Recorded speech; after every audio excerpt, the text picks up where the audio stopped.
Jauh berabad-abad mendatang, ketika manusia telah menemukan mesin waktu, sebuah perusahaan bioteknologi, TimeSafari.Inc. menjual tiket perjalanan kembali ke masa lampau. Dengan biaya 10 juta dolar, kamu bisa pergi tamasya ke masa lampau berjuta-juta tahun yang lalu. Biaya yang sangat mahal, tapi beberapa orang terkaya segera mendaftarkan diri. Biaya bukan masalah, ini kesempatan yang sangat langka. Seorang pemburu profesional bernama Ekel sangat tertarik. Dia bersedia membayar lebih, asal keamanannya dipastikan selama melakukan perjalanan waktu tersebut. Ekel memiliki satu keinginan yang ingin ia tuntaskan sebelum ia mati: memburu binatang purba. Dalam suatu interview di ruangan tertutup bersama beberapa petinggi dan peneliti, Ekel mengutarakan niat dan strateginya. Mendengar ucapan Ekel, para peneliti berpikir keras. Mereka berunding. Sebenarnya bisa aja, toh mereka akan punah juga, ujar seorang petinggi. Betul, tapi ini sangat sensitif. Ia harus taat kepada target, tidak boleh membunuh apapun selain target. Karena jika ia membunuh target yang salah, maka segala yang kita ketahui akan sirna, tegas salah satu peneliti. Tapi dia adalah Ekel. Kalian pasti tahu siapa dia. Dia adalah pemburu terkenal di seluruh dunia. Saya rasa kredibilitasnya bisa meyakinkan kita semua, seru seorang petinggi. Selain itu, ini sangat baik bagi image perusahaan kita jika Ekel mendapatkan apa yang ia inginkan, tambahnya lagi. Setelah kembali berunding cukup lama, mereka sepakat menyetujui permintaan Ekel. Perwakilan perusahaan segera menjulurkan tangan untuk dijabat. Oke Pak Ekel, kami akan dengan senang hati membawa Anda ke masa lampau untuk memburu T-Rex. It was just about this time that things were beginning to happen. It began like this. Ekel adalah seorang pemburu handal yang amat terkenal. Lebih dari setengah umurnya, ia habiskan berburu. Ini adalah karir utamanya. Rumah yang megah, kendaraan yang mewah, dan kekayaan melimpah adalah tabungan upah dan hasil jerih payah. Seperti anak kecil, Ekel kegirangan menunggu waktu yang ditentukan. Sembari membersihkan senapan laras panjang, ia pandangi satu persatu piala buruan yang terpajang. Sebentar lagi, ada satu yang datang mengisi ruang. Tyrannosaurus Rex, predator terkuat yang pernah hidup. Sesaat setelah mentari menunjukkan diri, mobil mewah berhenti di depan rumah. Supir mobil keluar dan membawakan tas Ekel yang sudah siap sedari tadi. Waktu yang ditunggu akhirnya tiba. Mobil membawa Ekel ke sebuah area luas yang serba futuristik. Apakah saya akan naik itu? Tanya Ekel spontan ketika melihat sebuah bangunan yang mirip telur. Ya Tuan, itu mesin waktunya. Mereka sedang memeriksa kelengkapan sebelum keberangkatan. Nanti Tuan akan bertemu dengan Travis yang akan memandu perjalanan, jawab sang supir. Seraya Ekel mendekat ke mesin waktu, uluran tangan menyambut Ekel, membantunya naik ke dalam mesin waktu. Kamu Travis? Tanya Ekel kepada pemuda tersebut. Ya Tuan Ekel, dan saya akan memandu Anda pulang dan pergi, jelas Travis. Sembari memakaikan baju khusus dan helm oksigen kepada Ekel, Travis menjelaskan panjang dan lebar. Saya langsung jelaskan saja ya Tuan Ekel. Saya bertanggung jawab penuh atas kelancaran perjalanan waktu ini. Apa yang saya bilang harus Anda patuhi. Untuk saat ini, yang terpenting adalah Anda harus taat kepada alur waktu. Kita akan lompat ke masa lampau 60.2055 tahun yang lalu. Indikator akan menunjukkan tahun di mana kita berada. Kita tidak boleh berhenti sebelum dan sesudah tahun 60.2055. Tahun tersebut telah ditentukan oleh para peneliti. Tahun tersebut adalah tahun yang tepat di mana T-Rex target bisa kita temui. Dan Anda hanya boleh memburu T-Rex target yang fosilnya telah ditemukan dan dipajang di Museum TimeSafari.Inc. Jika Anda membunuh target yang salah, maka Anda berpotensi mengubah sejarah. Kita juga akan mensterilkan diri sebelum turun berburu untuk mencegah perubahan sejarah. Apakah Anda mengerti, Tuan Ekel? Tidak. Jawab Ekel singkat. Kenapa saya harus patuh pada alur waktu? Kenapa saya harus memburu T-Rex yang ditentukan? Kenapa saya tidak bisa memilih T-Rex saya sendiri? Tanya Ekel lagi. Setelah menghela napas, Travis menjawab. Sederhananya begini, kita tidak ingin mengubah masa depan. Faktanya, kita tidak seharusnya berada di sini, di masa lalu. Katakanlah kita secara tidak sengaja membunuh seekor tikus purba di sini. Maka berarti semua keturunan tikus tersebut akan musnah, ya kan? Dan pastinya semua keluarga dari keluarga tikus purba tersebut. Satu kesalahan sekecil apapun akan sangat fatal. Mungkin Anda merasa Anda hanya memusnahkan satu tikus purba kecil, tapi sesungguhnya selusin, 1000, 1.000.000, atau semiliar keturunan tikus di masa depan. Dan masalah tidak berhenti di situ. Semua makhluk yang membutuhkan tikus untuk bertahan hidup juga akan musnah. Jika semua tikus sirna, semua rubah juga akan sirna. Jika rubah hilang, singa akan mati kelaparan. Tanpa singa yang menyediakan sisa bangkai, maka beberapa jenis serangga, burung nazar, dan miliaran bentuk kehidupan lain akan kacau balau. Ini adalah resep khusus ketidakseimbangan alam. Alam yang kita kenal akan berubah total. Atau paling buruknya, amit-amit, ketika kita kembali ke masa depan, tidak ada manusia selain kita. Karena setelah tikus purba mati, 59 juta tahun kemudian, manusia purba akan kelaparan. Mereka tidak dapat berburu babi hutan atau mamalia kecil untuk dimakan. Padahal manusia purba tersebut mungkin adalah cikal bakal budaya, negara, dan masa depan. Paradoks. Travis kemudian menjelaskan fenomena butterfly effect atau efek kupu-kupu. Sebuah gagasan di mana satu perubahan kecil dapat berdampak besar di waktu mendatang. Ingat Tuan Ekel, sekecil apapun perubahan yang terjadi di masa lampau akan berdampak besar di masa mendatang. Ingat butterfly effect. Meskipun itu hanya kupu-kupu yang kita bunuh, dampaknya akan sangat signifikan di masa depan. Alur waktu, sterilisasi, dan helm oksigen merupakan tindakan pencegahan terhadap perubahan di masa depan. Bahkan, T-Rex yang telah dipilih pun adalah T-Rex yang telah dipelajari akan segera mati. Oleh karena itu, binatang tersebut aman untuk diburu tanpa konsekuensi apapun. Karena jika T-Rex yang telah dipilih sebelumnya tidak mati ditembak, beberapa menit kemudian mungkin akan tertimpa pohon atau tenggelam ke lumpur hisap dan tetap mati pada akhirnya. Begitu Tuan, jelas Travis kepada Ekel. Untuk berjaga-jaga, saya membawa serta tim profesional yang akan membantu Anda mendapatkan buruan Anda. Jika tembakan Anda tidak membunuh T-Rex, tim saya akan menyelesaikannya, tambah Travis, sembari menunjuk 3 orang yang akan menemani perjalanan mereka ke masa lampau. Tapi Ekel seakan menganggap remeh semua peringatan dari Travis, menertawakan konsep butterfly effect yang baru diutarakan. Kemudian dengan jumawa mengatakan kalau ia tidak butuh bantuan untuk berburu T-Rex. Persetan dengan butterfly effect. Ada-ada saja. Kupu-kupu kan tidak terlalu penting. Mana mungkin seekor serangga bisa mempengaruhi masa depan. Ngawur. Gumam Ekel dalam hati sembari mempersiapkan senjatanya. Namun, ketika pada akhirnya mesin waktu membawanya berhadapan langsung dengan T-Rex, Ekel hanya diam terpaku. Takjub melihat wujud megah predator purba raksasa dengan napas menderu.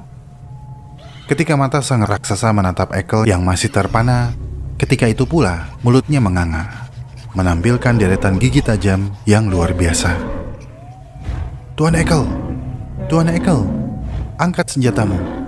Ekel, seru Travis tidak menyadarkannya, hingga dengan sigap, tim yang Travis bawa menembak T-Rex tepat di kepala. Tubuhnya lunglai dan jatuh seketika. Suara tembakan barusan menyadarkan Ekel dari lamunannya. Ia berlutut dan terduduk. Tak sanggup berkata-kata, ia hanya bisa terbata-bata. Aku tak menyangka ukurannya sebesar itu, ucap Ekel sembari bergegas kembali ke mesin waktu. Namun Ekel kaget. Travis tengah menodongkan senjata di depan pintu. Anda nyaris mengacaukan misi ini, Tuan Ekel. Keraguan Anda hampir membunuh kami semua. Sekarang giliran Anda bekerja. Ambil peluru yang barusan membunuh T-Rex. Kita tidak boleh meninggalkan apapun di sini. Perintah Travis setengah marah. Kau gila, Travis, teriak Ekel. Anda boleh panggil saya apapun, Tuan. Tapi jika peluru tersebut tetap terbenam di kepala T-Rex, masa depan yang akan kita tuju akan berubah. Dengan agak ragu, Ekel mendekati kepala raksasa yang baru saja tumbang, membenamkan tangannya ke dalam luka di kepalanya, dan mencari-cari peluru yang bersarang di dalamnya. "Agak cepat, Tuan Ekel, atau kami akan meninggalkanmu." Teriakan Travis malah membuat Ekel gugup. Semakin cepat ia mengubek kepala T-Rex mencari peluru yang dimaksud. "Ketemu!" seru Ekel dari balik bahu, sembari mengangkat tinggi butiran peluru. Seketika itu pula, kakinya berlari mengoyak rumput berbatu dan melompat ke dalam mesin waktu. Pintu menutup, mereka pun kembali ke masa depan yang dituju. Namun, ketika pintu terbuka, mereka dihadapkan oleh masa depan yang sedikit berbeda.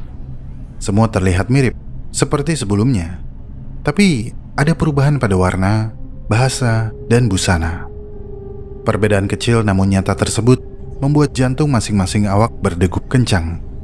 Mereka seakan-akan enggan untuk bangun dan memeriksa keadaan. "Kita di mana?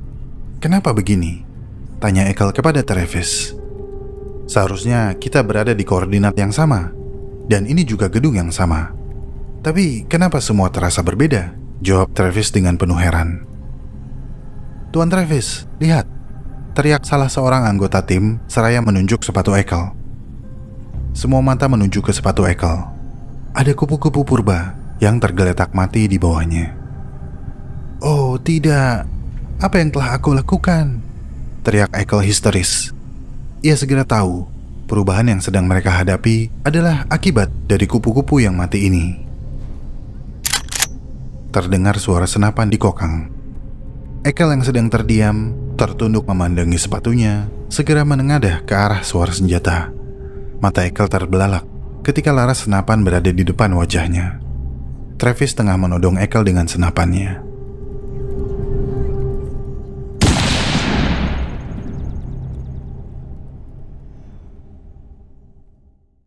Cerita yang barusan teman-teman dengarkan adalah adaptasi saya dari salah satu episode pada serial The Ray Bradbury Theater yang tayang pada tahun 1989 dari cerpen yang Pak Bradbury tulis pada tahun 1952.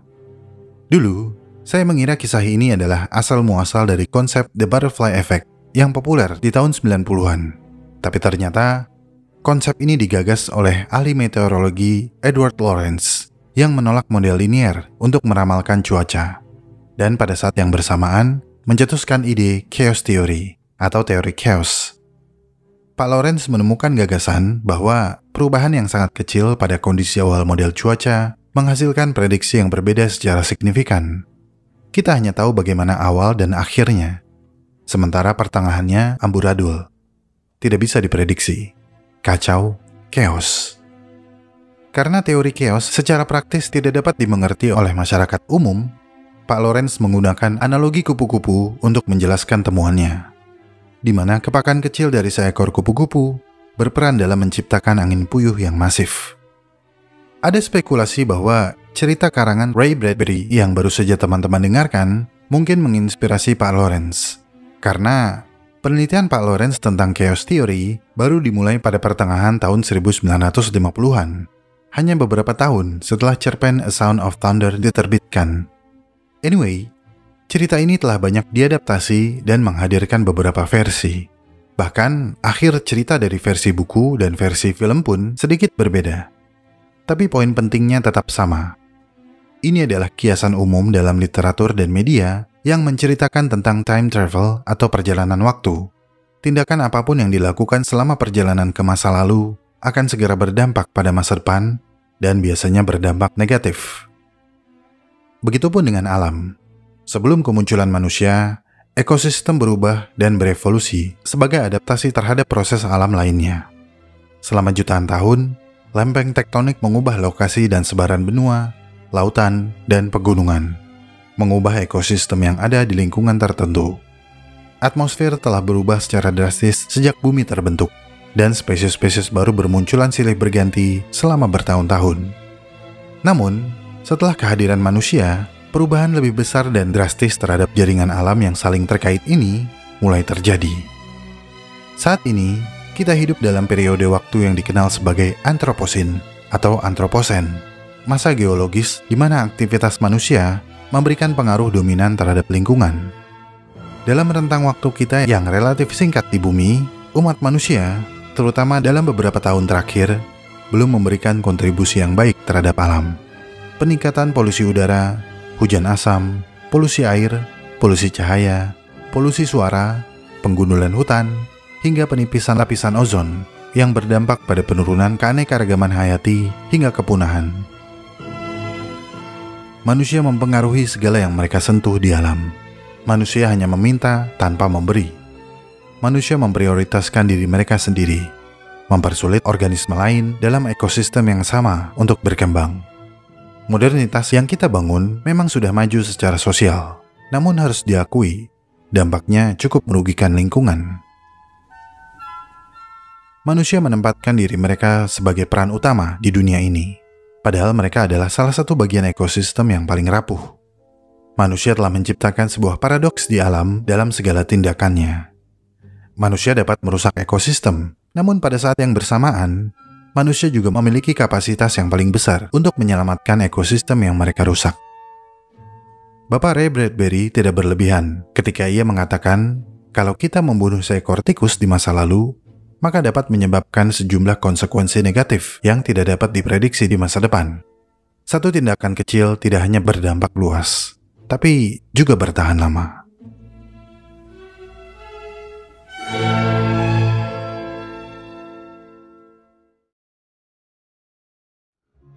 Pendanaan video Alam Semenit sebagian berasal dari dukungan para donatur di Saweria, Carmelo Joe USA, Mastok Kribo Kriting Botak, Keluarga Bidang Ilmu Biologi, Landak Miki, Azmi Kasurnya Dikencingi Kucing, Sinar Michael Supplier Bangunan, Tok Tok Store, Jejak Publisher, Bangkit Nugroho, Eja Store Jasujan, Cookie Nibi QB, Cookie Nibi QB, Cookie Nibi QB, Richard nikah sama Windy, kalian datangnya, Barmajunun, telurnya telur kucing, kalau pecah ngilu, Dewi Mariam Anafi, Al Mariam Avicenna, Novan Murdianto, istrinya Kang Hendy, Chandra Salai dan Juragan Muntois, Bang Draken Malang Revengers, W3, Ko Otoshi bantengnya Anis, kucing, Khusairi Ahmad suami Nanat, Nanat istrinya Khusairi, lah kok tanya saya, dalil, Alam Semenit terima kasih, episode pura-pura mati, sungguh membesarkan hati, terima kasih sekali lagi, semoga berkah, Anggana Pramudita, anak Abah, Ican sayang Gepi, aku sayang Al-Haitam, Strider lagi buka komis, Mirza Mutia Lutfi, Kia Cacacan, Daisuki, Ega udah punya pacar doyok sedih, Ryoka, Ayah Gita Gauri, Bunga Matahari, Darwin, Pudio H, dan Hai Johanna Yusra. Terima kasih telah menonton sampai menit ini. Saya sangat-sangat menghargai segala dukungan yang teman-teman berikan kepada Alam Semenit. Jika ingin tahu lebih banyak tentang subjek pembahasan dalam video ini, cek deskripsi video. Di sana teman-teman bisa menemukan segala jurnal, literatur, dan referensi saya dalam menyusun naskah. Jika suka dengan pembahasan dari Alam Semenit, like video ini dan share. Karena like dan share dari kamu akan membantu perkembangan channel ini. Ikuti perkembangan semua hal yang aneh, menjijikan, dan indah yang mengundang rasa ingin tahu kita semua. Sampai jumpa di video selanjutnya.